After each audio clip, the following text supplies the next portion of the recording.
it was, for me, I was not able to digest it, that do you really think that this book has a power to help you to become that successful status or that millionaire status? But this proved me wrong, because this book only will work for you when you will start believing in this particular book. So what did I do?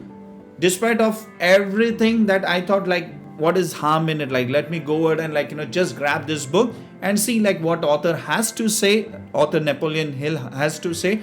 And then from on, that Napoleon Hill became my first mentor in my success journey. So this book will only work for you if you believe in this particular book. And this is very much important, that you start believing in this book. When you start believing in this book, you will start implementing in this book.